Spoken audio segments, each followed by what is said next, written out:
A News 12 exclusive pitting members of Yonkers' finest against an NYPD officer. The city cop, who is from Yonkers, claims he was assaulted, apparently mistaken for a suspect.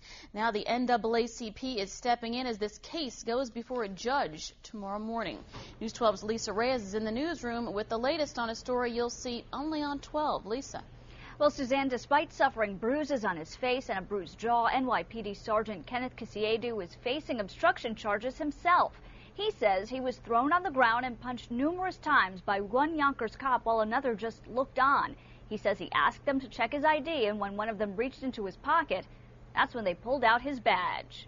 I enjoy being a cop. But for the past 30 days, NYPD Sergeant Kenneth Kisiedu has been suspended without pay. On February 3rd, Kisiedu says he was walking from his Yonkers apartment to his car to go to work at the 41st Precinct in the Bronx when he was approached by two Yonkers police officers. The cops claimed he fit the description of a suspect. He was then assaulted by one Yonkers police officer and put to the ground and then put handcuffs on.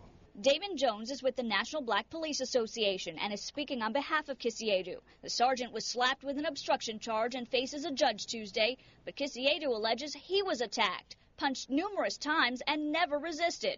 The sergeant now turning to Jones and the NAACP for help in clearing his name. Extremely embarrassed, being suspended, being arrested, photographed, basically treated like a prisoner.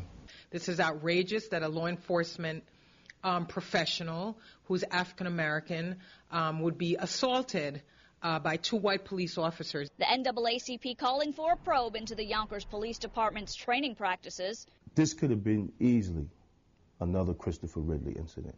Referring to rookie Mount Vernon cop Christopher Ridley, fatally shot 2 years ago while he was off duty by county cops in a case of mistaken identity. Jones says the Yonkers cops in this latest incident were never penalized, and that needs to change. He's reached out to several leaders from the Westchester County District Attorney to the police commissioner. With no response and a judge set to decide his fate and career, Kisiedu says he wants one thing. I'd like an apology. And Kisiedu will be arraigned on the obstruction charge tomorrow morning. He hopes to be exonerated and get back to work full-time. He's currently on desk duty. Now, News 12 did try reaching out several times to the Yonkers Police Department. They did not return our calls.